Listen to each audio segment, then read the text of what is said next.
Okay, dann guten Morgen zusammen.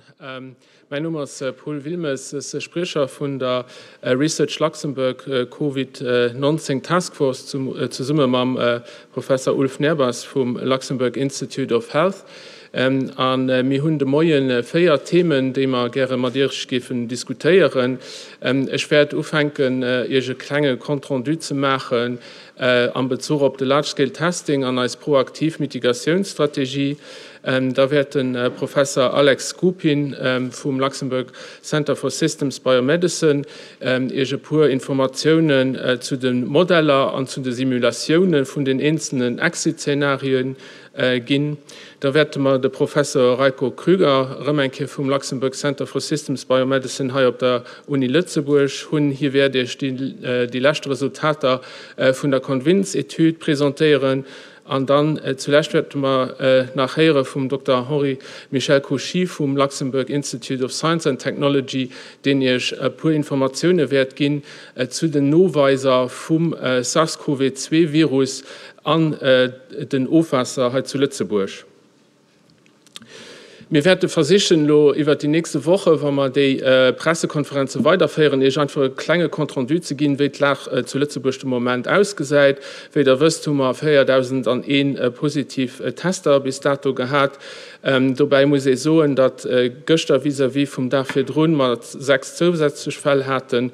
An eine Partikularität natürlich an den Zahlen halt zu Lützeburg ist, dass wir sowohl Anwohner wie Nicht-Anwohner testen, und ich werde auch noch darüber zurückkommen.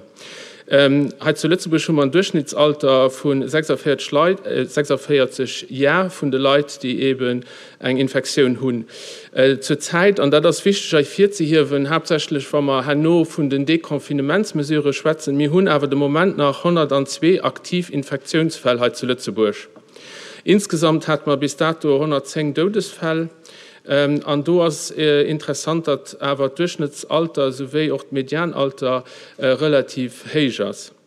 Dann ist auch über die letzte Woche viel über die Reproduktionszahlen geschwärzt gehen, und das sind Frauen, die immer im Abkommen sind. Im Moment haben wir eine zeitaufhängige Reproduktionszahl von 0,997 und eine effektive Reproduktionszahl von 0,630. Dabei ist es auf 40 hier, wenn das effektive Reproduktionszahl über die letzten Tage konstant hochgegangen ist, was natürlich man da auch zu dienen hat, dass sieht, dass aber sicher die Anzahl von den neuen Infektionen pro Tag hochgehen.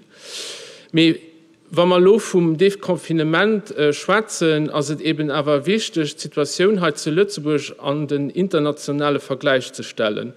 An eine Sache, der mir als ganz klar muss bewusst sein, ist, dass wir aber an Bezug auf Population, also pro Kap, dass wir aber einen relativ hohen Infektionsrate hatten.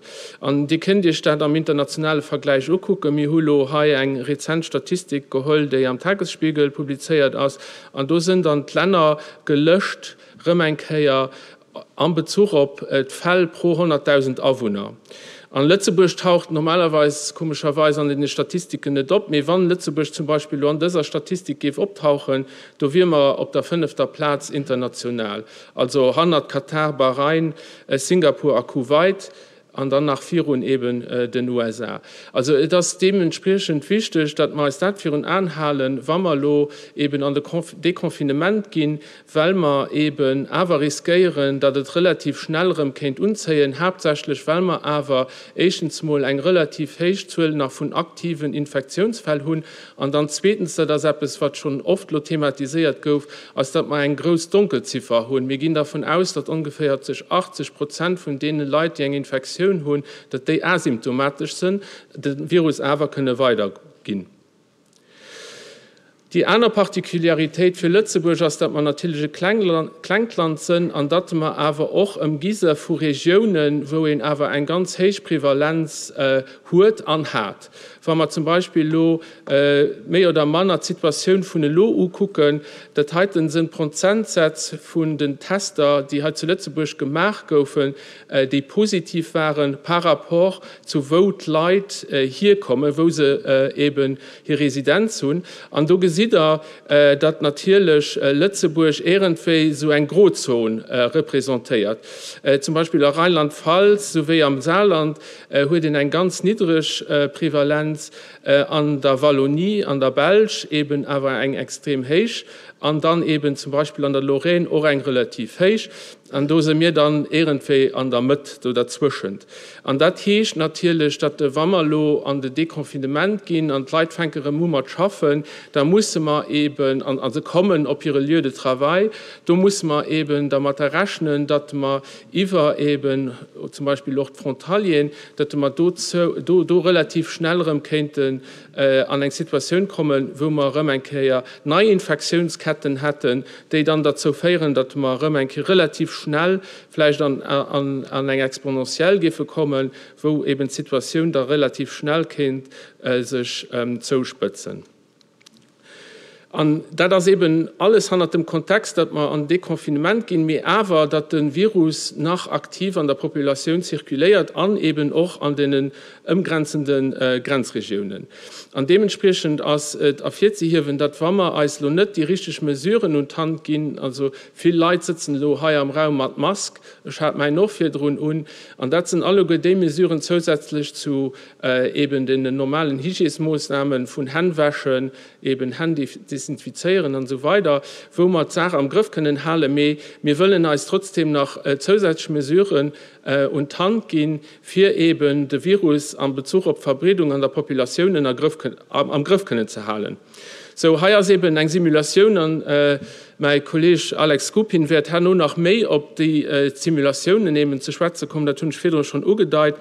Und hier ist just für eine Idee zu gehen, wenn wir den 1. Juni am Fangol geben an einem normalen Szenario zurückgehen, wo da jeder Sozialkontakte hat, wie es eben vor dem Konfinement war. Du siehst, dass wir relativ schnell einen Kurvenverlauf hatten, den exponentiell geht, aber wo ganz sicher eben unser Gesundheitssystem ab ganz kurzer Zeit eben komplett überlastet wird. Also wir sehen ja Gott sei Dank nie an so eine Situation kommen, aber wir müssen das natürlich evitieren. Und natürlich, wenn an so eine Situation kommen, wo das Gesundheitssystem an Bezug auf hauptsächlich sehr intensiv überlastet wird, das wird sich dann natürlich auch widerspiegeln an einer extremer Zunahme an Bezug auf Todesfälle. So, an froh am Fongol, die und Eis gestaltet gouf, also für Moment, als wie kann in so ein Szenario von einer zweiten Welle verhindern. Und ich meine, es gibt eine ganze Reihe von Maßnahmen, die da mittlerweile alle gut kennt. Mit eine andere Maßnahme, die wir natürlich erschafft haben, als eben eine Strategie von der proaktiven Mitigation. Und was das bedeutet, ist, dass wir eben das Large-Scale-Testing machen, bei der Population, mir aber auch ganz klar an spezifisch ziblierte Sektoren, für eben die zweite Welle so weit wie möglich können zu verhindern. Und das Large-Scale-Testing ist natürlich ein absolut wichtiges Instrument am Kontext von dieser proaktiven Mitigationsstrategie, aber sie schreibt sich auch an Situationen an Bezug auf Testen heute zu Lützeburg. Ich meine, ihr seht euch mittlerweile alle bewusst, dass wir aber auch auf internationalem Niveau ganz viel beisen an Bezug auf die Unzahl von den Testern, die gemacht wurden, auf Population gerechnet. Und was natürlich der Fall war, ist hauptsächlich an den freien Wochen, also am Februar, am März, da war es so, dass natürlich auch dass es Engpass gab bei den Tester. An dem Moment, wo die müssen eben priorisieren, und das ist eben dann in dem Moment auch ganz konsequent von der Direction de la Santé an dem Gesundheitsministerium gemacht gehen. An dem Moment sind eben nicht mehr Menschen mit Symptomen getestet gehen. Das hat sich dann ein bisschen geändert an der Phase 2, wo dann auch eben Menschen, die auch Lichtsymptome hatten, zum Beispiel konnten getestet gehen. Und was da wichtig ist, ist, dass man da die ersten Erkenntnisse gekriegt haben, außer natürlich die Prävalenzen, zum Beispiel von der Convince-Etude von den Kollegen Reiko Krüger, Herr nur noch darüber schwätzen. Also wir haben auch an Bezug auf den Testing haben wir auch Erkenntnisse gekriegt, wie viel asymptomatisch Virusträger an der Population gehen. Ja, und das immer lo seit Göster an dieser neuer dritter Phase, Göster als eben der Large-Scale-Testing wirklich an seiner ganzer Ampleur ugelaufen, an das als eben ein wichtige Maßnahme für den weiteren sicheren, aber auch dann mit schnellen Dekonfinement. So, nur nach 2 Fragen, die wird bei jeder Rangem, die werden bei jeder Rangem sicher am Kopf sind. Was nützt das der ganzen Bevölkerung für die Large-Scale-Testing zu machen? Es zielt hauptsächlich darauf, für eben die asymptomatisch Virusträger zu fangen, für dann Daylight an natürlich Isolation zu gehen, sowie auch hier Kontakte zurückzuverfolgen an Domada dann konsequent können Infektionsketten zerbrischen. So, und ich werde euch nur ein Video weisen, den ich mehr Detailer eben auch einmal zu der ganzen Idee hinter dem Large-Scale-Testing wird gehen.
Ja, also das war für ein bisschen eine Animation zu präsentieren, für was man eben die ganze, also die Large-Scale-Testing-Strategie eben developiert tun, an wie es eben sich hauptsächlich an Bezug auf Bevölkerung wird positiv auswirken. Also nach einmal, was bringt es der Bevölkerung, was bringt es dieser Population? Wir erstens mal für hauptsächlich die asymptomatischen Virusträger zu fangen, für hier Kontakte können zurückzuverfolgen und da der Rückkehr konsequent Infektionsketten können zu zerbrischen. An all das zusammen werden ermöglichen, für mehr sicher, aber auch mehr schnell zu einem normalen Leben zurück können zu fangen. Und da stellt ich wahrscheinlich persönlich froh, da das ja alles schön gut an Bezug auf Population, an Bezug auf Population, das natürlich auch ein ganz wichtigen Aspekt, dass die von der Solidarität, dadurch dass die Teste los, sind da eben solidarisch mit ihren Mitmenschen, aber es bringt dich selber natürlich auch etwas, an da das, weil Virusinfektionen hauptsächlich aus dem sozialen Umfeld kommen. An den Kollege Alex Kupin werde ich noch nach weiter Informationen hauptsächlich eben zu sozialen Kontakten gehen. Aber wo sind die sozialen Kontakte eben wichtig? Man das hauptsächlich an den einzelnen Menagen beim gemeinsamen Essen. Das kann zum Beispiel auch ein Restaurant natürlich sein. An ganz wichtig, also wenn ihr lange Zeit geschlossenen, schlecht ventilierten Räumen verbringt. Und dann natürlich auch zum Beispiel am öffentlichen Transport. Und dadurch, dass ihr eben Testen los, was bringt das ihr? Das bringt ihr eben eine gewisse Sicherheit, dass ihr euch selber schützt, sowie eben Familie, Freunde und Kollegen. Für noch ein bisschen auf die Logistik anzugehen, die von ihr, die über den Rond-Point hergekommen sind, die hat die Teststation hier in Belleville sicher gesehen. Es sind aber insgesamt 17 Drive-In und 2 Walk-In, Bike-In-Stationen Urstadtland.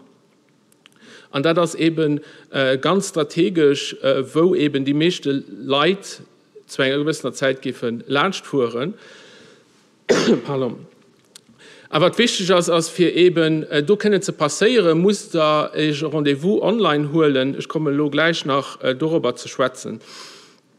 Hier ist am Anfang der ganze Prozess von 4 bis handeln. Ich werde nicht an absolut all Einzeldetail gehen. Ich will just noch ein bisschen darauf hinweisen, dass Leute eben angeschrieben gehen. Sie kriegen eine Invitation, für sich testen zu lassen. Sie gehen dann auf ein Online-Portal, wo sie sich eben ein Rendezvous können holen. An den Tag vom Rendezvous deplacieren sie sich eben auf Teststation. Sie haben dann einen gewissen Unzahl von Dokumenten bei sich. Und da können sie aber relativ zügig auch hier ein Echantillon geholt kriegen. Und dann hat ihn eine ganz logistische Kette von dem Punkt, wo den Echantillon da geholt wird, für eben dann die Analyse zu machen. Und schlussendlich nach der medizinischen Validation kriegt dann den Einzelnen ein SMS mit den Resultaten. Er kann sich die dann auch noch ein bisschen mehr im Detail auch aufladen. Was wichtig ist, sind 3 Punkte nach vielleicht auf 40 hier, wenn als erstens mal, dass wir aber ganz viel Arbeit investiert tun, für sicher zu sein, dass die Tester, die wir werden benutzen, sowie auch die Pooling-Strategie, die mit denen zusammenhängt, dass die absolut, wie gesagt, zuverlässig sind. Und nächste Woche werden wir ja schon nach dazu eben mehr Details können gehen. Dann ist es doch so, dass der Moment so ist, dass, weil wir so extrem sensitiv Tester mittlerweile haben, dass es eben durchgeht, für den Echantillon am Hals zu holen und eben nicht mehr bis die Wand nur muss fuhren. Und dann an einer Frage, die vielleicht auch gestaltet gehen, also ein Gefahr für sich selber dann unzustierchen, dadurch, dass den Echantillon geht. Und da ist es so, dass das absolut minimisiert ist. Also da besteht absolut kein Risiko, weil jeder am Auto bleibt und von die von ihr, die vielleicht schon getestet wurden, die werde ich auf der Platz hat selber können davon überzeugen, dass Personal natürlich alle die nötigen Sicherheitsvorkehrungen trifft, für absolut eine Infektion am Bezug auf Testen können zu verhindern.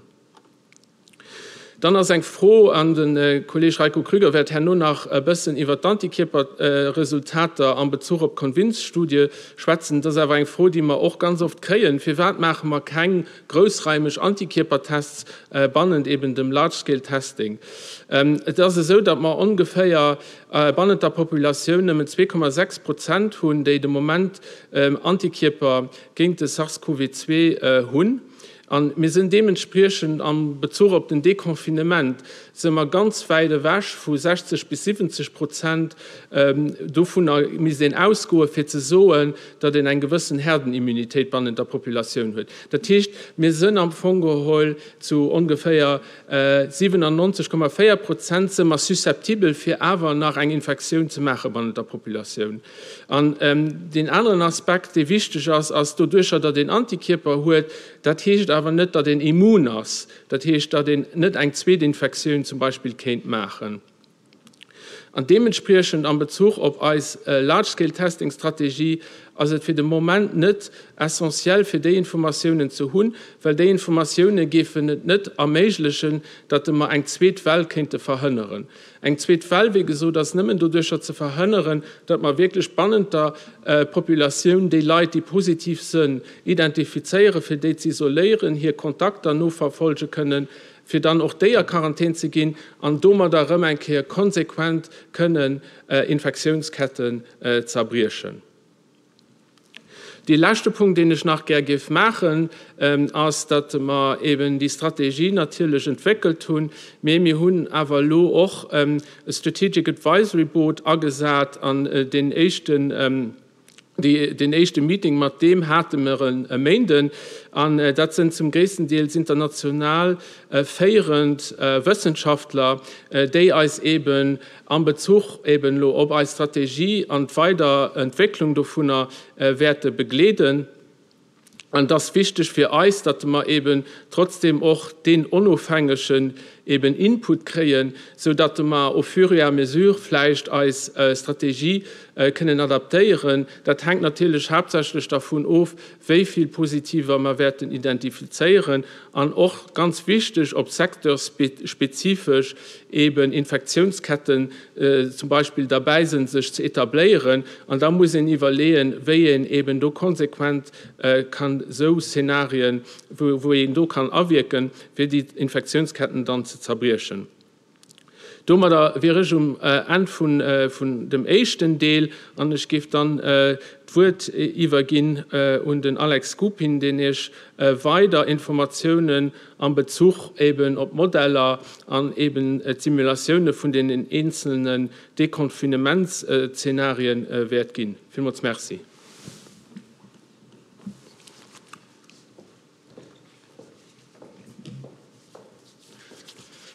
Moin, meine Damen und Herren. Mein Luxemburgisch ist noch nicht pressekonferenztauglich, deswegen muss ich leider auf Deutsch umschwenken. Ich werde jetzt im Folgenden Ihnen einen kurzen Einblick geben, inwieweit wir mit Modellierung dazu beitragen können, die Covid-19-Krise in Luxemburg mit zu monitoren. Wir haben ein Covid-19-Modell erstellt, um eben speziell einen potenziellen Effekt der Exit-Strategien auf eine zweite Welle zu analysieren. Und dabei basiert unser Modell auf einem klassischen epidemiologischen Modell, dem sogenannten SIIA-Modell, das berücksichtigt, inwieweit infizierte oder infizierbare Menschen, also successful people, infiziert werden, dadurch, dass sie mit infizierten Personen in Kontakt kommen, dann den Krankheitsverlauf durchleben und dann entweder leider sterben oder eben in den genesenen Zustand, in den Recovered-Zustand übergehen. Das heißt, unser Modell besteht aus zwei Main-Komponenten. Einerseits dem epidemiologischen Modell, wo es eben genau um diese Infektionsketten, die Paul Wilmes vorhin angeführt hat, geht. Und der zweite Teil ist dann sozusagen ein klinischer Teil, in dem wir den Krankheitsverlauf angucken. So, das heißt, in einer Population gibt es die Infizierbaren, die dann über dem Aussetzen eines positiven Falles infiziert werden und dann in das Krankenhaus gehen. Und dort unterscheiden wir dann die asymptomatischen und die symptomatischen Fälle. So, die asymptomatischen Fälle werden unbemerkt genesen und dadurch in den genesenen Zustand übergehen. Die symptomatischen Fälle werden dann nochmal aufgeteilt in Fälle, die severe, also kritischen Krankheitsverlauf haben und solche, die einen nicht so kritischen Krankheitsverlauf haben. Die kritischen Krankheitsfälle werden dann im Krankenhaus behandelt, wo dann in Abhängigkeit von Alter und der Möglichkeit für eine Intensivstationenbett die Entscheidung getroffen wird, ob es zum Todesfall kommt oder in den genesenen Zustand übergeht. Die essentielle Größe hier in unserem Modell ist die soziale Interaktion. und diese bilden wir eben durch ein Netzwerk ab. So, in diesem Netzwerk hier, das jetzt natürlich sehr simplifiziert ist, weil es nur ein paar Zehntel Individuen repräsentiert. Das gesamte Netzwerk wird nachher natürlich durch die gesamte Population von Luxemburg, also 630.000 Individuen, repräsentiert. Der Vorteil dieser Netzwerkrepräsentation ist, dass wir eben sehr spezifische Annahmen machen können in Hinsicht auf Alter der Population oder Altersverteilung der Population, als auch dann spezifische Sektorenrisiken mit einbauen können. Das heißt, für jeden wirtschaftlichen Sektor oder auch Schulsektoren können wir dann spezifische Parameter annehmen, die wir in dem Modell einfließen lassen. Dieses Netzwerk ist eben das essentielle oder zentrale Element der Infektionskette und dafür haben wir verschiedene Netzwerke parametrisiert. Am Anfang in Modellversion 1 hatten wir ein globales Netzwerk, das hauptsächlich basierend war auf Literaturdaten, die wir aus Wuhan dann auf Luxemburg übertragen haben. In Modellversion 2 konnten wir dann die ersten Daten, die dann aus Luxemburg erhältlich waren, mit integrieren und konnten dort dann effektive Netzwerke generieren. Und momentan sind wir in Modellversion 3, wo wir sehr datenreiche Netzwerke generieren aus IGSS-Daten. Und dann sind diese Netzwerke die Grundlage dafür, dass wir diese epidemiologischen Dynamiken modellieren können. So, wie gesagt, die essentielle ist dabei die soziale Interaktion. Und um diese zu charakterisieren und auf die Netzwerke abzubilden, haben wir Literatur verwendet, um diese sozialen Interaktionen zu charakterisieren. Aus diesen Literaturwerten, die wir dann auf Luxemburg übertragen haben, ergibt sich eine mittlere soziale Interaktion von 9,8 Interaktionen pro Person im Lockdown, was einerseits sich aus dem Haushalten als auch dem Basic-Interaktionen wie Grocery Shopping, also wie das essentielle Einkaufen oder essentielle Doktorbesuche zusammensetzt. Aus diesen Werten ist im Vergleich dazu, dass im normalen Leben würde das einer Interaktion von 29,4 entsprechen. Dann ist hier einmal exemplarisch aufgezeigt, wie solche sozialen Interaktionen sich berechnen. Zum einen geht es da eben die Anzahl der Interaktionen, der physikalischen Interaktionen plus das spezielle Setting im Sinne des Infektionsrisikos, was dann zum Beispiel für den öffentlichen Nahverkehr eine effektive soziale Interaktion von 0,73 ergeben würde oder beim Einkauf von 1,06. Im momentanen Zustand oder in der momentanen Situation in Luxemburg entspricht das einer sozialen Interaktion von 13,6, was ungefähr 20% dem normalen Leben entsprechen würde. Mit diesen Annahmen hier haben wir dann unser Modell parametrisiert und etabliert und wie Paul Wilmes schon angeführt hat, ist eben soziale Distanzierung ein essentielles Element, um die zweite Welle zu verhindern. Wie man jetzt hier an diesem Beispiel sieht, wo wir zusätzlich zu dem Basic-Szenario eine Dinnerparty von 6 Gästen angenommen haben und Versammlungen von 20 Personen im Freien mit einbezogen haben, wobei diese 20 Personen die soziale Distanzierung respektieren. Und damit ergibt sich dann eine zusätzliche soziale Interaktion von 0,74 und einem Anstieg um 3%, also auf 23% des normalen Lebens. Wie man dann hier sehen kann, induziert das eine kleine leichte Welle, die aber weit unter dem kritischen Wert der vorhandenen in der Intensivstation Betten liegt.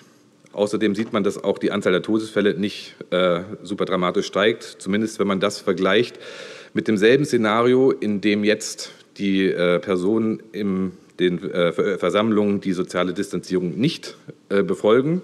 Das heißt, sie haben dann ein ähnliches Infektionsrisiko wie in einem Haushalt oder wie auf einer Dinnerparty, was dann dazu führt, dass wir das effektive 2,88 eine zusätzliche soziale Interaktion berücksichtigen, was einem Anstieg auf 36% des normalen Lebens führt. Und man sieht dann, dass in diesem Fall eine signifikante zweite Welle induziert wird und die Grenzkapazität von 90 Intensivbetten leicht überstiegen wird.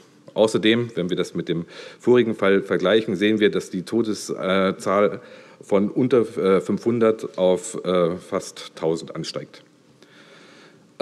Eine zweite wesentliche entscheidende Kenngröße in dem Mitigieren der Covid-19-Krise ist die Anzahl der Personen, die sich versammeln. So, um das hier einmal zu visualisieren, gibt es hier ein Szenario, in dem wir dasselbe Szenario wie am Anfang genommen haben.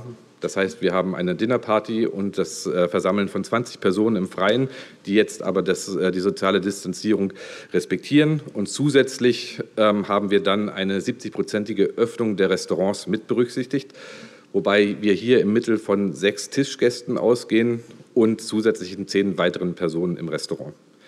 Das würde dann zu einem effektiven Anstieg der sozialen Interaktion um 0,82 entsprechen, was einem 29-prozentigen normalen Leben entsprechen würde. In diesem Fall sehen wir wieder, dass eine zweite Welle induziert wird, die aber auch weiterhin unter der kritischen Anzahl von 90 Intensivstationsbetten liegt. Und die Anzahl der Todesfälle ist auch nicht dramatisch gestiegen, zumindest verglichen mit einem globalen Exit. Wenn wir jetzt dieses Szenario vergleichen, wo wir jetzt nun eine Versammlung von 100 Leuten mit berücksichtigen, dann sehen wir, dass eben hier die Anzahl der Personen, der Anstieg der Personen einen signifikanten Effekt hat, so, und wir in diesem Fall über das Limit der kritischen Intensivstationsbetten kommen würden. Als dritte Komponente in dem Spiel ist, auch wie Paul Wilmes schon angekündigt hat, der Effekt von Testing und Contact Tracing. Um das zu visualisieren, haben wir in dasselbe Szenario, was wir eben dargestellt haben, nun, also wieder eine Versammlung von 100 Personen im Freien und die Öffnung der Restaurants, zusätzlich mit der Annahme versehen, dass wir Kontakttracing von positiven Fällen mit einer Effizienz von 95% innerhalb der Haushalte und der Arbeitsstellen gewährleisten können und eine 25-prozentige Effizienz für sonstige soziale Aktivitäten, die man zum Beispiel beim Einkaufen oder auf einer Pressekonferenz hätte. Wir sehen, dass dann im Vergleich zum vorigen Szenario, wo wir diese zweite Welle eine kritische Amplitude erreicht, das Testing und Active Contact Tracing diese Amplitude um ca. 30% reduziert. Das heißt, wir sind damit wieder unterhalb des kritischen Wertes und außerdem wird auch die Anzahl der Todesfälle um ca. 30% reduziert. Auch hier kann man jetzt wieder den Effekt von dem Anteil der Personen sehen. Das heißt, wenn wir jetzt dasselbe Szenario von vorhin mit 20 Personen sehen, sehen wir, dass auch mit Kontakttracing hier wieder eine Reduktion der Amplitude der zweiten Welle von ca. 30% stattfindet und auch die Anzahl der Todesfälle sich reduziert. Das heißt, wir haben hier mit unserem Modell ganz klar diese 3 essentiellen Bausteine gezeigt, dass wir einerseits soziale Distanzierung berücksichtigen müssen, zweitens, dass wir sehr aufpassen müssen, in wie viele Personen sich versammeln und drittens, dass Testing und Contact Tracing ein effizientes Tool sein kann, um die Amplitude der zweiten Welle zu mitigieren. Um diese Sachen in Relation zu setzen, sieht man hier jetzt die Prognose für einen globalen Exit, wo wir eben sehen, dass eine sehr starke zweite Welle passieren würde und wir einen Anstieg der Todesfälle um einen Faktor 8 bis 10 erwarten würden.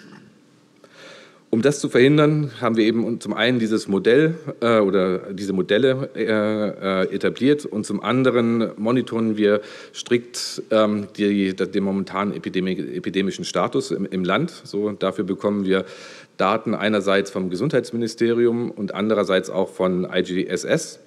Diese Daten werden momentan in einem internen Dashboard aggregiert. So wie man hier zum Beispiel auf der linken Seite sieht, ermöglichten diese Testdaten, dass wir uns auch eine lokale Prävalenz angucken und natürlich dann die bekannten R-Werte berechnen. Und andererseits ist in diesem Dashboard sind dann aber auch die Prognosen für die verschiedenen Exit-Strategien aufgeführt, wie man auf der rechten Seite sieht. Und das Ziel ist es, dass wir diesen etablierten Prototyp, der für die interne Kommunikation verwendet wird, dann auch zum Teil für die Öffentlichkeit zugänglich machen. Und damit wäre ich am Ende meiner kurzen Präsentation und dann wäre das.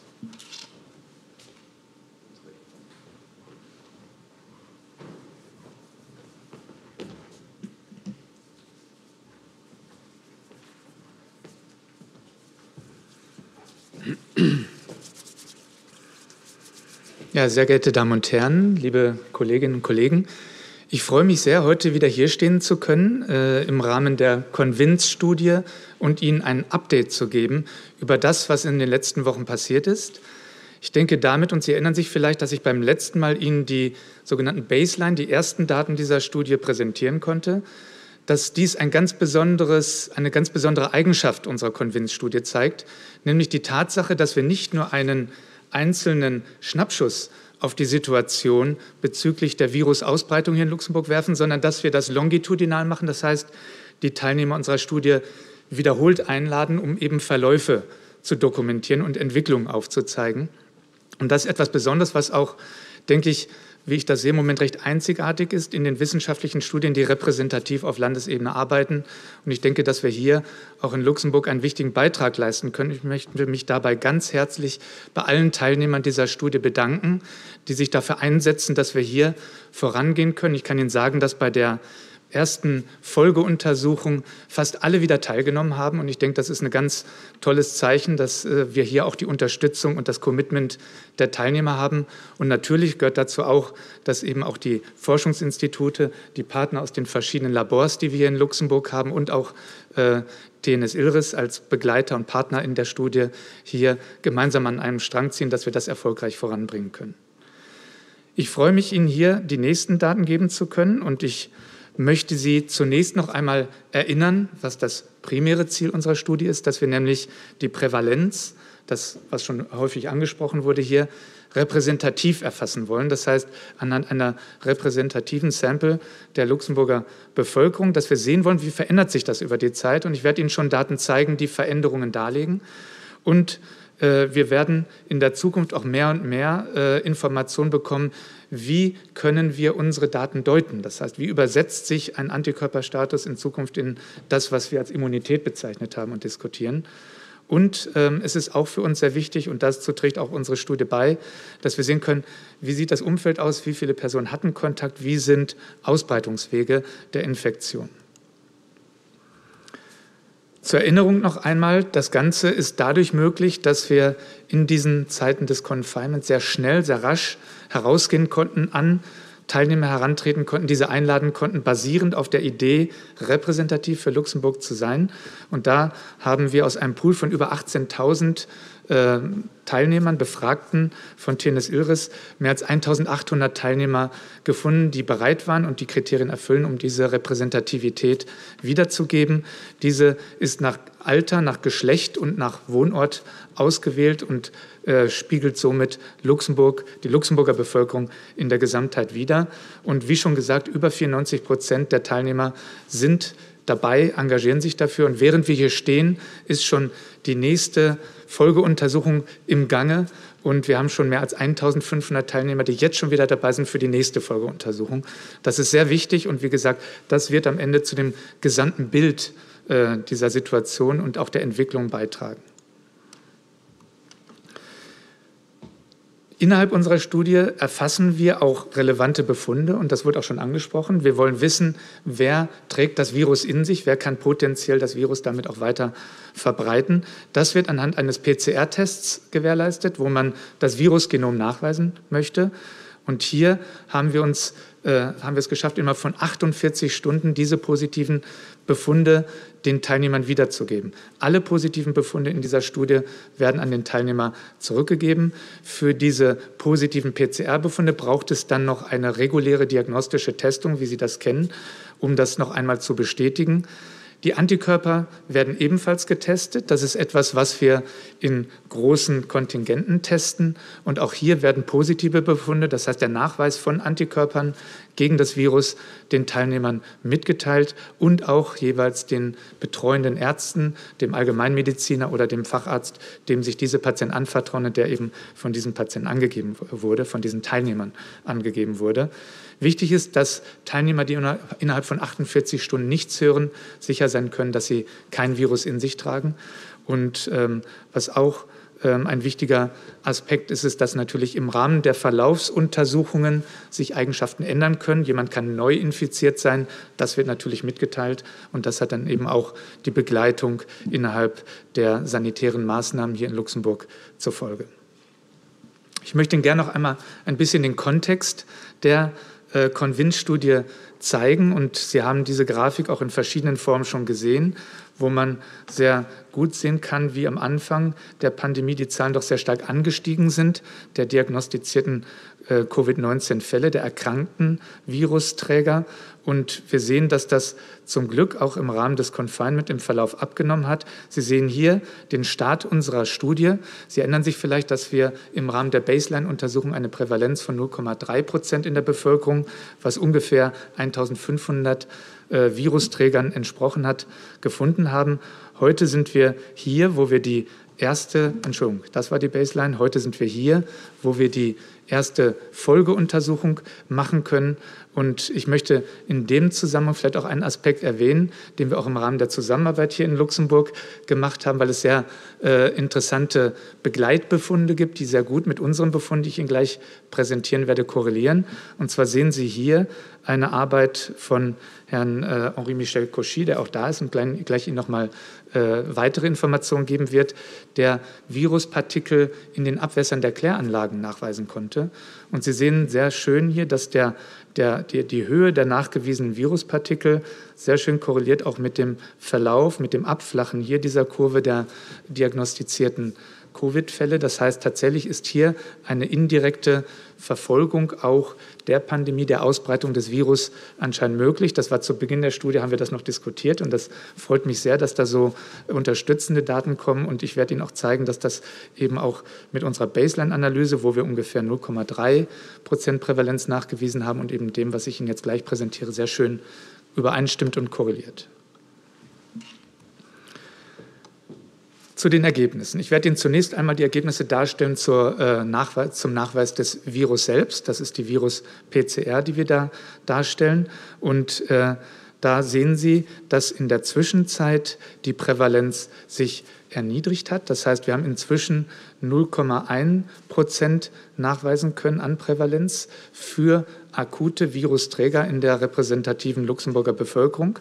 Und Sie sehen, dass das hier in diesem Fall 2 Teilnehmer unserer Studie waren, wobei hier sich auch schon erste interessante Fragen auftun, die wir natürlich auch wiederum nur durch den longitudinalen, den wiederholten Messcharakter unserer Studie am Ende belegen können, nämlich die Tatsache, dass wir Individuen haben, die schon einmal positiv getestet wurden, die zwischendurch negativ getestet wurden und jetzt wieder positiv getestet wurden. Das wirft Fragen auf, was die Immunität angeht. Das ist noch nicht abschließend beurteilbar, aber diese Dinge zusammen mit den Antikörpertests, mit den Serologietests, die wir Ihnen darstellen werden, sind natürlich wichtige Informationen, um Fragen zu beantworten, die wir auch im Rahmen unserer Forschungsgruppe jeweils diskutieren. Auf der anderen Seite und zu erwähnen ist, dass diese Individuen jeweils positiv waren, auch für die Serologie, das heißt für den Antikörpernachweis. Bei den Antikörpernachweisen fokussieren wir uns oder beziehen wir uns im Wesentlichen auf die sogenannten Immunglobuline der Gruppe G, weil das die sehr spezifischen Antikörper sind für dieses neue Coronavirus. Und hier sehen wir, dass im Vergleich zur ersten Teilnahme der Prozentsatz, die Prävalenz, die Seroprävalenz des Virus zugenommen hat. Das entspricht einer zu erwartenden Entwicklung, dass mit der Zeit mehr Infizierte auch Antikörper ausbilden. Und das spiegelt sich jetzt wieder in dieser Zahl hier von 2,2% positiven Trägern. Das entspricht auf der Gesamtbevölkerung ungefähr 2,6%, die inzwischen IgG-Antikörper nachgewiesen haben. Was bedeutet das jetzt für das Land? Die Prävalenz basierend auf dem Nachweis von Virus-RNA hat aktuell auf der Gesamtbevölkerung eine Prävalenz von ungefähr 0,08%. Das lässt sich ungefähr umrechnen in 402 Mitbürger, die aktuell das Virus in sich tragen und potenziell damit auch beitragen können, das Virus weiter zu verbreiten. Ich muss dazu betonen, dass diese Individuen, die wir identifiziert haben, keine Symptome hatten oder nur sehr wenige, also nicht die Covid-Erkrankung hatten. Und das trägt dann wahrscheinlich auch zu der Diskrepanz oder Dunkelziffer zwischen den 102 aktiv Infizierten, der Herr Wilmes vorhin angegeben hat, wieder. Das heißt, hier haben wir so eine indirekte Idee, was im Grunde im gesamten Land innerhalb der Luxemburger Bevölkerung hierzu beitragen kann. Am Ende möchte ich Ihnen noch sozusagen das volle Bild der Convince-Studie darstellen. Ich hatte Ihnen erwähnt, dass es nicht nur ein Schnappschuss ist, sondern dass wir zu verschiedenen Zeiten den Virusträgerstatus und auch die Immunität beziehungsweise erstmal den Antikörperstatus und in der Folge die Aussagen über die Immunität erfassen können. Aber das ist nicht ein losgelöstes Konzept, sondern die Convince-Studie wird über die gesamte Zeit und der letzte Besuch der Teilnehmer wird in einem Jahr stattfinden, wird es verschiedene Fragen beantworten können. Es wird auch Fragen beantworten können, welche Auswirkungen hatte diese Phase, diese Pandemiewelle auf das psychische Wohlbefinden. Das ist ein wichtiger Aspekt, den wir mit Spezialisten hier in Luxemburg gemeinsam analysieren. Ich hatte schon erwähnt, dass wir die Frage der Immunität, der Immunantwort noch genauer adressieren möchten. Hier haben wir mit Professor Ollert den Fachmann, der die Serologietests durchführt. Und hier werden wir in naher Zukunft auch neue Tests anwenden können. Und das ist wiederum ein besonderes Kriterium. Wir können diese Tests dann wieder anwenden können auf die Proben, die wir schon gesammelt haben. Das heißt, wir können an den gleichen Proben zu den gleichen Zeiten mit verschiedenen Methoden messen und sehr wichtige Erkenntnisse zur Immunität gewinnen. Wir werden Übertragungswege der Infektion nachvollziehen können. Wir werden, und das ist etwas, wo sicherlich auch der Herr Wilmes als Spezialist Interesse hat, gemeinsam auch Zusammenhänge zwischen dem Darmmikrobiom und dem Virus erkennen. Wir wissen nicht nur, dass das Virus über den Stuhl ausgeschieden wird. Das ist das, was wir in den Kläranlagen nachweisen können. Wir wissen auch, dass sozusagen hiermit Risikokonstellationen, Begleiterkrankungen, Co-Infektionen mit erfasst werden können, eine Rolle spielen können. Das können wir auswerten. Und ich möchte darauf hinweisen, dass alle Teilnehmer der Convince-Studie neben dem Nasenabstrich oder Mundabstrich, neben der Blutspende für die Serologie auch freiwillig eine Stuhlspende geben können. Und da freuen wir uns natürlich sehr, so viel wie möglich von diesen Stuhlspenden zu bekommen. Möglicherweise ist das am Ende noch ein effektiverer Weg und ein einfacherer Weg, das Virus weiter zu verfolgen. Da werden wir gleich noch etwas mehr dazu hören. Wir werden natürlich auch die genetische Empfindlichkeit untersuchen, wie empfindlich der Einzelne ist aufgrund seines genetischen Repertoires für eine Infektion mit dem neuen SARS-CoV-2-Virus empfänglich zu sein. Und das ist sicherlich auch ein Aspekt, den wir gemeinsam mit den Partnern in Research Luxemburg durchführen, ist die sozioökonomischen Aspekte dieser Pandemie auszuwerten und das eben über ein gesamtes Jahr. Das heißt wirklich, man muss Convince nicht nur als einen Pinselstrich sehen, sondern am Ende ist das ein Gemälde, was sich daraus entwickelt durch die verschiedenen Partner, durch die verschiedenen Analysen, die wir hier durchführen. Und da ist es ganz wichtig, und deswegen möchte ich mich zum Ende noch mal bei den Teilnehmern bedanken, dass sie uns weiterhin so stark unterstützen, wie sie das bisher tun und regelmäßig zu unseren Folgeuntersuchungen kommen. Wir haben das Ganze auch versucht, etwas zu vereinfachen, weil wir sehen, dass verschiedene Teilnehmer jetzt natürlich im Rahmen des Deconfinement wieder zur Arbeit gehen und dann morgens auch wieder in den Staus stehen, die wir auch von zuvor kennen, dass wir ihnen auch Teilnahmezertifikate zum Beispiel für den Arbeitgeber ermöglichen, wenn sie sich bereit erklären, vor Arbeitsantritt noch in der Convince-Studie ein Blood-Sampling oder ein Nasal Swab durchführen zu lassen. Das ist ganz wichtig für unsere Proben. Und wenn Sie Interessen oder Fragen haben, die Teilnehmer oder eben auch Sie im Raum, können Sie sich gerne unter convince.lu, con-vince.lu informieren. Dort haben wir auch Frequently Asked Questions. Damit möchte ich enden und nochmal ganz herzlich allen Partnern, die hier dargestellt sind, bei denen bedanken. Das sind, wie gesagt, nicht nur die Research-Institutionen wie das Luxembourg Institute of Health, die Universität Luxemburg mit dem Luxembourg Center for Systems Biomedicine, das LISA, das LIST, von dem wir gleich hören, das Laboratoire National de Santé, mit dem wir die Analysen durchführen, das TNS Ilris als privater Partner, die Labors hier in Luxemburg, Ketatel Laboratoire Réunis und Bionext und natürlich, sage ich mal, die Funding-Partner. Die ganze Studie ist nur möglich durch die Unterstützung durch den Fonds National de Recherche und die André Losch Stiftung. Vielen Dank. Dann gebe ich das Mikrofon weiter an den Kollegen Henri-Michel Cauchy vom LIST.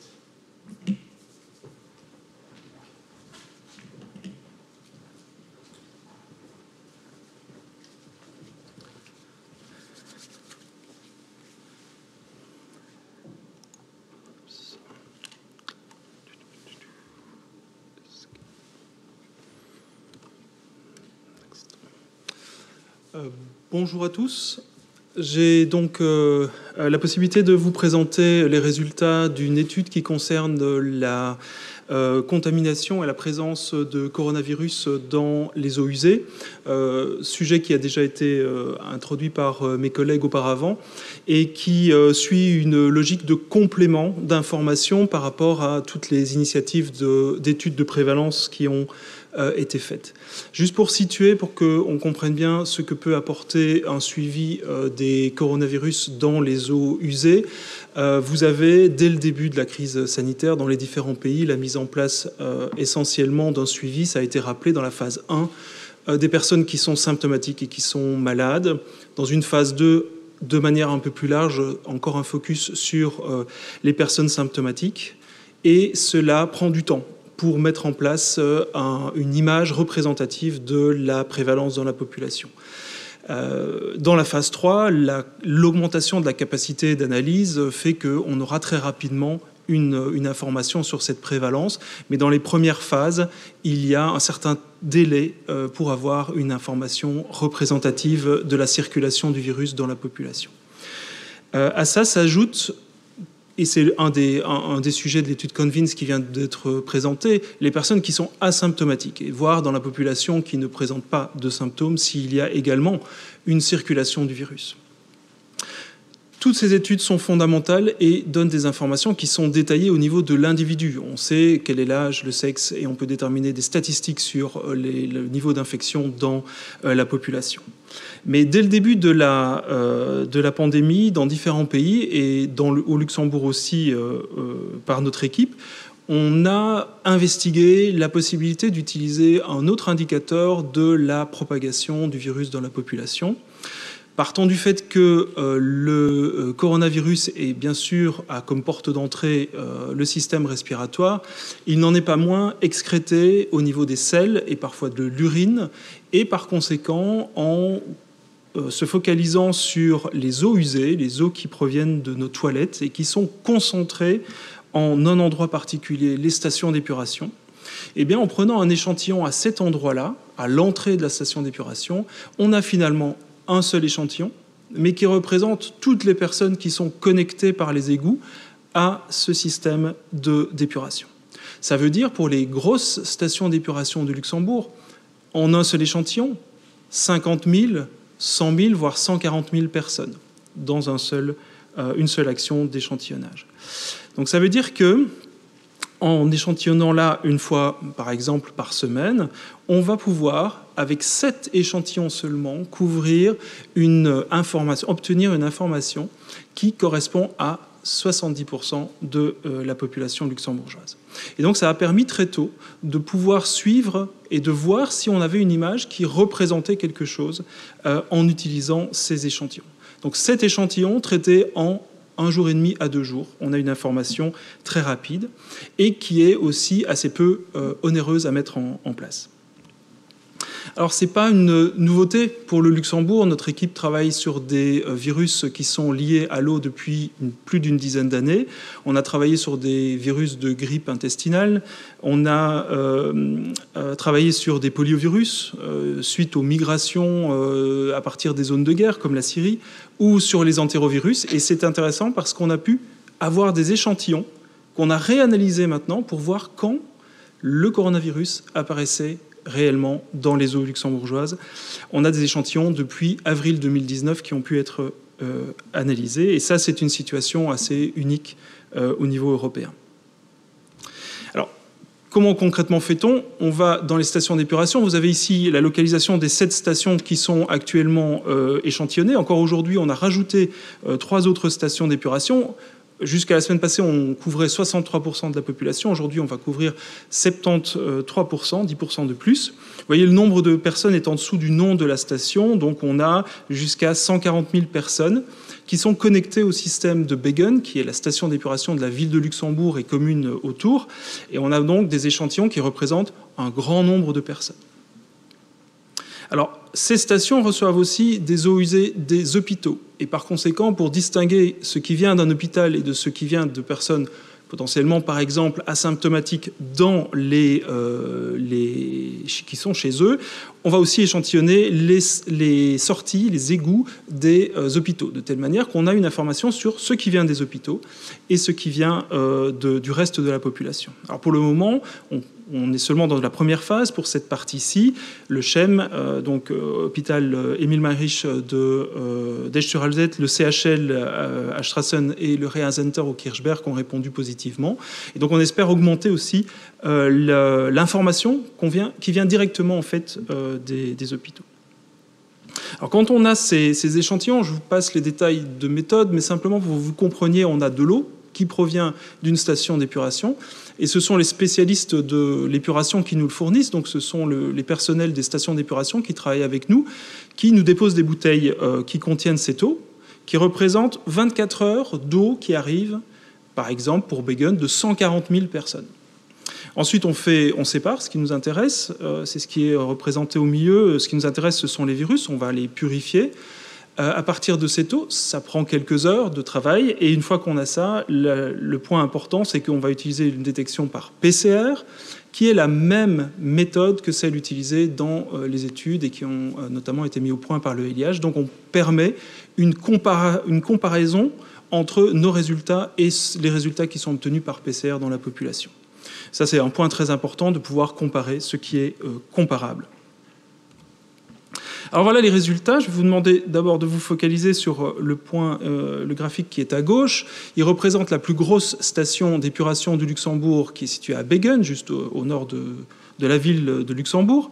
Et nous avons repris en gris les données officielles du nombre de cas qui a déjà été présenté juste avant cette présentation-ci. Et nous avons surimposé les points bleus qui sont ceux que nous avons mesurés dans les stations d'épuration. Et ce qu'on voit, nous avons commencé au 31 mars pour cette station, eh bien on voit que cette information qu'on peut tirer eh bien, suit la même dynamique que les données qui sont obtenues par le système de suivi PCR individuel des personnes au Luxembourg. Ça veut dire que ça valide notre approche de dire, si on va regarder dans les stations d'épuration, on a bien une dynamique qui représente ce qui se passe dans la population. Alors ça se passe très bien pour une grande station d'épuration. On va agréger toutes les données, on va les mettre ensemble. On a ici un cas particulier pour la station de Chifflange qui collecte les eaux de Esch-sur-Alzette, ça veut dire à peu près 68 000 personnes. Eh bien, on a également donc des valeurs qui sont élevées au moment des pics. On a des divergences qu'on va analyser maintenant, mais on voit quand même une dynamique qui est à la diminution, jusqu'à même arriver à un seuil qui est notre seuil où on peut détecter encore quelque chose. Mais ce qui est très intéressant, c'est que nos études précédentes nous ont donné des échantillons qu'on peut réanalyser. Ça veut dire qu'on a analysé tous les échantillons depuis 2019 et on a pu détecter que le virus est apparu entre nos échantillons du 12 février et du 24 février. Ça veut dire qu'on a la détection avec cette méthode la plus précoce de la présence du virus dans la population luxembourgeoise. Et on voit bien qu'on a des débuts qui sont avec des valeurs faibles au début de pic, et on a cette augmentation puis cette diminution. On a donc bien validé un système qui est tout à fait complémentaire, qui apporte une information qui n'est pas individuelle, mais qui est collective, et qui permet de suivre l'évolution dans la population globale, si on prend beaucoup de stations d'épuration, du coronavirus. C'est une méthode indirecte, complémentaire, et qui peut permettre une surveillance aussi à plus long terme. C'est-à-dire que nous allons continuer cette surveillance au cours des années qui viennent, et s'il y a des résurgences de ce virus ou d'autres virus, nous pouvons le détecter très tôt.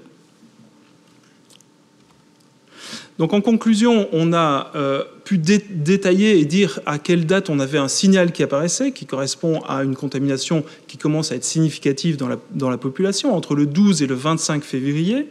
Ça veut dire une détection très tôt, grâce notamment au fait qu'on avait des échantillons historiques qu'on a pu analyser.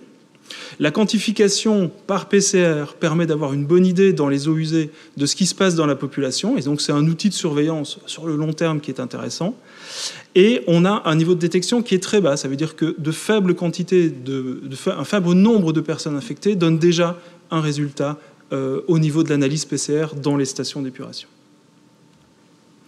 Alors on va aller plus loin, vous avez vu énormément d'informations qui sont actuellement intégrés, qui sont rendus aussi opérationnels. On n'est pas ici dans un projet de recherche, on est dans un projet opérationnel qui fournit des informations qui permettent de supporter le gouvernement, notamment dans son action de déconfinement. Et ces informations, eh bien, on a besoin d'un petit peu les étendre en ajoutant des stations d'épuration, des hôpitaux, mais aussi en fournissant des données qui peuvent être traitées par la modélisation qui a été présentée précédemment. Et on va, de cette manière, intensifier nos échanges d'informations avec les différents acteurs de la task force. Pour terminer, c'est un travail évidemment qui n'est pas individuel. Le LIST simplement s'inscrit dans la dynamique nationale de support à notamment une stratégie d'exit qui va se passer le mieux possible. Également avec des collaborations internationales. On travaille avec notamment les Pays-Bas et la France pour être sur des mêmes méthodes et voir et partager nos expériences. Et puis, c'est un travail qui se fait avec les hôpitaux et avec les stations d'épuration. Voilà, j'ai terminé cette présentation. Merci pour votre attention.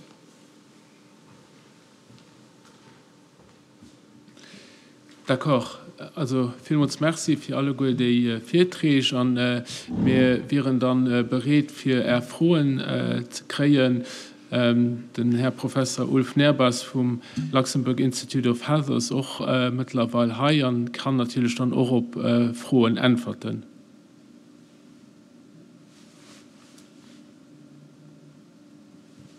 J'aurais une question à M. Cauchy, plutôt deux questions.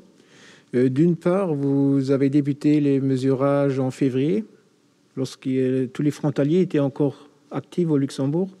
Donc, ça ne représente pas vraiment l'image de la population luxembourgeoise. Tandis qu'après, lorsque les frontières étaient fermées, donc ça a une influence sur les résultats, bien sûr. À ce moment-là, il y avait quand même 150 000 personnes en plus au Luxembourg. Donc, est-ce que vous avez pris en compte cette évolution? Et deuxième question, dans quel état étaient les... Je suppose que vous avez juste eu des fragments du virus.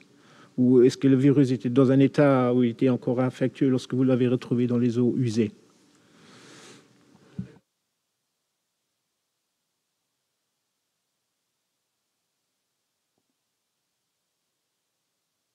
Et qui finalement utilisent les toilettes, que ce soit d'ailleurs dans le secteur professionnel comme les personnes chez soi. Donc vous avez raison, au début, on a bien une image qui représente les résidents et les frontaliers, mais c'est aussi l'intérêt que ça a, ça donne une image de la prévalence sur les personnes qui occupent le territoire. Donc c'est clair que c'est restreint aux résidents quand on est après la période de confinement. Mais ce qu'on voit quand même, c'est que ça suit la dynamique globalement des cas. enregistré au Luxembourg, c'est intéressant.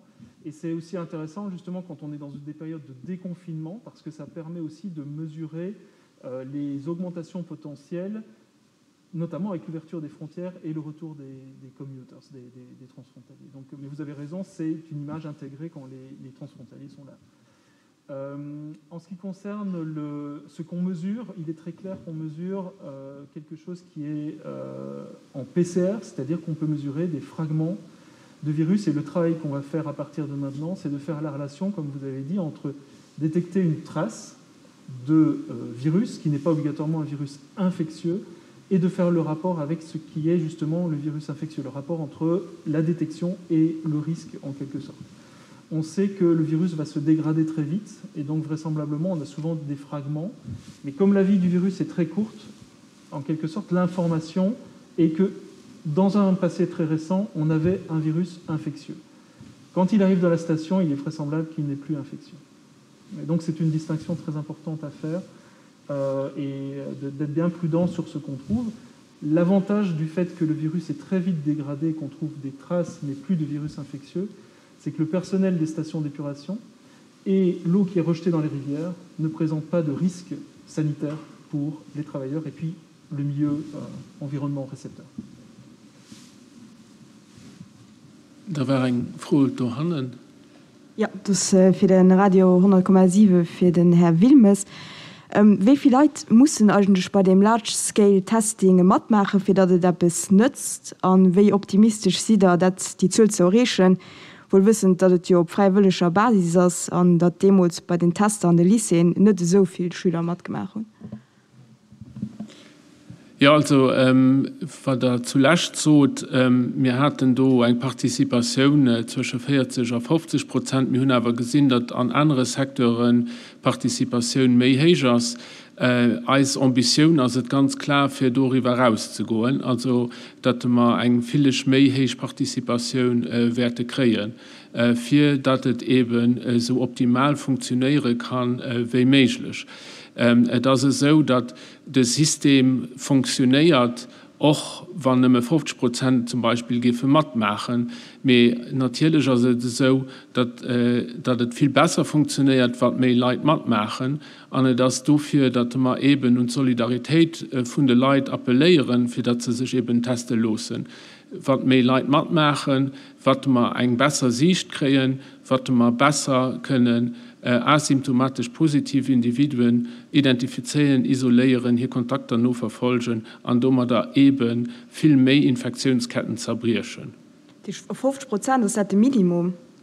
Das ist nicht das Minimum, aber das ist aber so, dass wir als das sozusagen als Richtlinie gehen, weil wir gesehen haben, dass das Partizipation bis dato auf verschiedenen Sektoren war. Also die hat den Enseignement zum Beispiel angeschaut, wobei muss ich sagen, dass das bei den Klassenterminalen noch vielleicht eine spezifische Situation war. Wir haben eben, wie gesagt, an anderen Sektoren gesehen, dass Partizipation aber trotzdem viel mehr höher ist.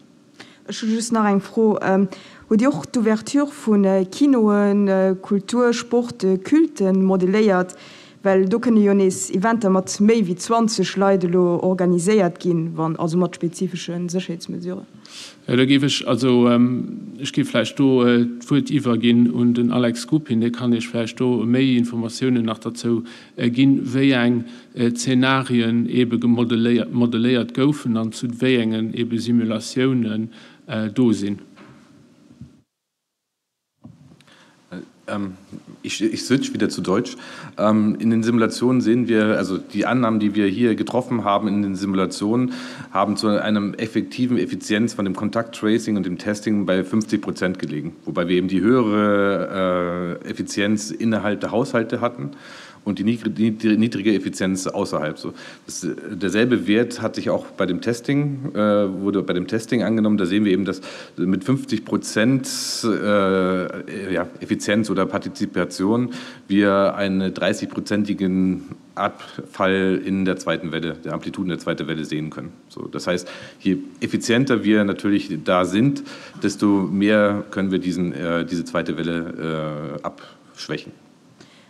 Aber ja, die zweite Frage, die ich hatte, war, ob Sie auch die Öffnung von Kinos, Kultur und Sport zum Beispiel modellisiert haben, weil da sind ja mehr als 20 Menschen dann, die sich versammeln können.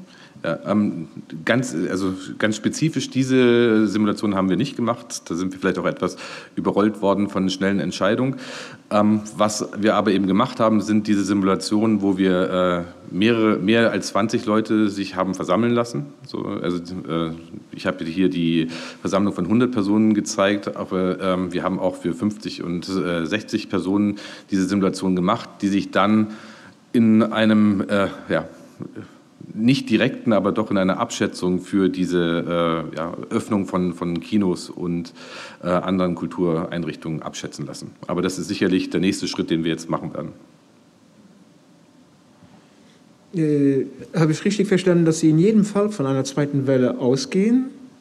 Habe ich mal grafisch so verstanden, dass die Intensität dieser zweiten Welle jedoch beeinflussbar ist. Aber Sie gehen in jedem Fall von einer zweiten Welle aus, infolge der Lockerungen, der jetzt beschlossenen Lockerungen.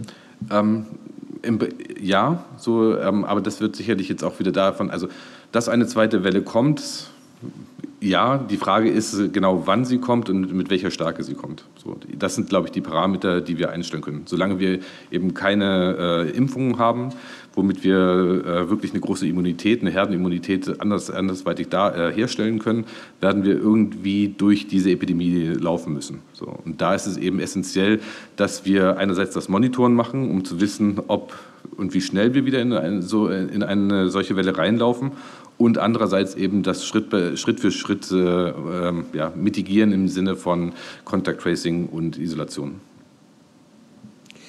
Ich hätte noch eine Frage zur Convince-Studie. Habe ich richtig verstanden, dass da die zwei positiv Getesteten vorher negativ getestet, also einmal positiv getestet wurden, einmal negativ getestet wurden und dann wiederum positiv getestet wurden? Muss das bedeuten, dass diese Person keine dauerhafte Immunität aufgebaut hat, oder kann es auch heißen, dass der Testverlauf nicht hundertprozentig, es gab ja keine hundertprozentige Zuverlässigkeit bei verschiedenen Tests, oder das Virus gewandert, von oben nach unten gewandert ist, also vom oberen Raum in den unteren Atemwegsbereich. Wovon gehen Sie da aus? Also das sind sicherlich richtigerweise alles Faktoren, die dabei eine Rolle spielen können, die Sie jetzt gerade erwähnt haben. Wir wissen auch, dass unterschiedliche RT-PCR-Tests unterschiedliche Sensitivitäten haben. Aber das ist wiederum der Vorteil, den wir haben. Wir können diese Individuen jetzt genau nachverfolgen. Und wir können gerade die Frage der Immunität mit den zukünftigen Tests, die wir jetzt in Kürze erwarten, auch beantworten. Weil im Moment haben wir den Antikörper nur als Auslesemöglichkeit, ob der Körper reagiert hat. Aber ob er effektiv reagiert hat, dass das Virus wirklich ausreichend eliminiert ist, das können wir im Moment noch nicht beantworten. Die Frage hoffen wir in den nächsten Wochen eben auch gerade speziell für diese Individuen beantworten zu können. Ich hätte dann noch eine für mich abschließende Frage zu den bestehenden Immunitäten. Es gibt ja die Annahme, es gibt Studien dazu, dass bereits bestehende frühere Corona-Infektionen zu einer gewissen Grundimmunität hätten führen können. Gibt es da neue Erkenntnisse, oder ist das alles noch ganz im Studienbereich? Das ist zurzeit im Studienbereich, aber genau das ist eine wichtige Fragestellung, die wir gemeinsam mit dem Professor Ollert, der dafür hier in Luxemburg diese Tests durchführt, beantworten wollen.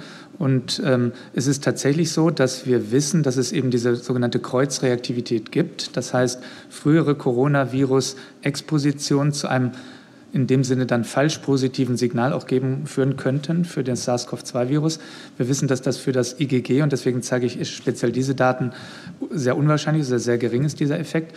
Dennoch kann das eine Rolle spielen, und dafür machen wir sogenannte Neutralisationstests, wo wir sehen können, ob Antikörper von Teilnehmern, und das ist das Gute, wir haben diese Proben ja in einer Bank sozusagen. Wir können immer wieder zurückgehen und diese Proben neu analysieren.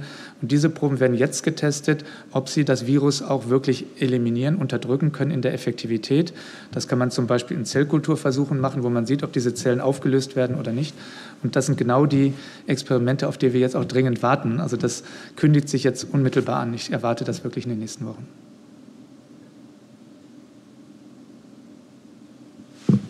Wie erklären Sie sich trotz Öffnungen, dass die Prävalenz rückläufig ist? Also von 0,3 vor 2 Wochen auf 0,1 heute. Trotz Öffnungen sind die Fälle rückläufig. Das ist richtig.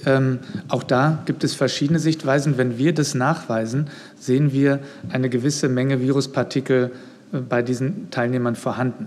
Jetzt kann man sich fragen, und das ist jetzt unsere Diskussion, ist das jetzt gerade etwas, was im Ansteigen ist, oder ist es gerade etwas, was im Abfallen ist? Meine Hypothese wäre, in der letzten Runde hatten wir viele gesehen, die im Abfallen waren, deswegen sind diese Teilnehmer jetzt nicht mehr positiv. Spannender wird es bei den Individuen, die jetzt neu positiv waren, ist das jetzt etwas Ansteigendes. Das sehen wir wiederum individuell, weil wir die gleichen Individuen ja wieder einladen. Und das ist genau die Frage, die wir dann beantworten möchten. Vielleicht kann ich hier aus Modellierersicht noch kurz hinzufügen, dass wir speziell in den letzten 10 Tagen einen stärkeren Abfall gesehen haben, als wir es eigentlich angenommen haben. Trotz der Öffnung. Ein mögliches Erklärungsmodell dafür ist von unserer Seite, dass wir zwar die Öffnung haben, die Menschen jetzt aber wesentlich sensitiver auf mögliche Infektionen sind und sich deswegen mehr schützen. So, das ist momentan eine Arbeitshypothese, der wir nachgehen. Und wenn dem der Fall wäre, dass die Menschen wirklich so sensitiv sind, könnte man dann sozusagen auch hoffen, eine weiter optimistische Prognose zu stellen. Haben Sie auch für die Modellierung die Angaben, wie viele der positiv getesteten Personen schon in Quarantäne waren? Dafür haben wir bis jetzt nur aggregierte Daten, weil, wie Sie sich vorstellen können, ist da natürlich auch sehr viel Datenschutz involviert. Im Prinzip werden die Daten aufgenommen. Wir haben noch nicht direkten Zugang dazu, um das im Detail zurückzuverfolgen, aber wir sind dabei, genau solche Analysen auf den Weg zu bringen.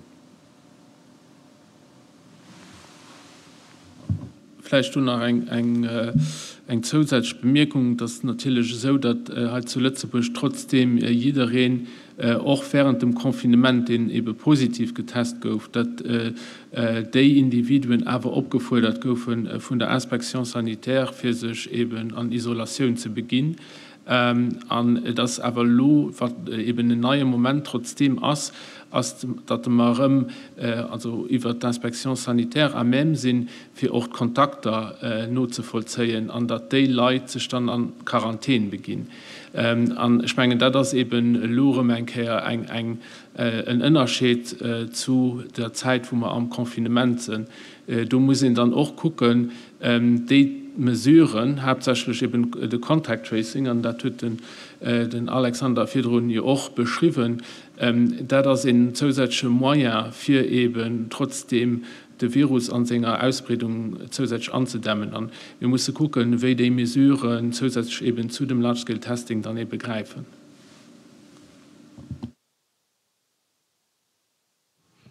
Mir wird dann an dem Sinne nicht möglich, dass durch das viel Testen an durch performanten Tracing eng Zweitfälle aber kann verhindert gehen. Dass man gut, dass die Zweitfälle an dem Fall nie geht. Ja, wie den Alex Lefedo beschrieben hat, also an das geht am Fongol an Direktion von der Eischter froh, also was muss Partizipation sein? Den Alex Lefedo beschrieben, also wenn eine 50% Partizipation an den Sektoren hört, dann 25% über die Population, wenn man das natürlich, wenn man die Prozentsätze mehr hoch kriegen, was die Amplitude von einer zweiten Welle eben also Männer groß ausfallen. An dementsprechend ist es eben so wichtig, dass viele Leute sich werden testen lassen, weil das alle Simulationen noch aber nicht unwesentliche Meier ist für eben ein zweite Welle, also wann sie dann überhaupt kommen, dass sie aber Männer Grafie wie wenn sie nicht machen.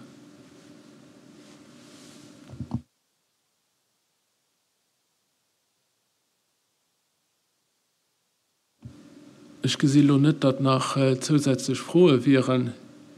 Da gebe ich vielmals Merci so für heute zu sein und für uns nur gelauscht zu haben. Wir geben uns da ein Rendezvous gehen an einer Woche, wo wir da werden spezifische Themenbereiche ausspielen und weiter werden wir dich gerne diskutieren. Vielmals Merci.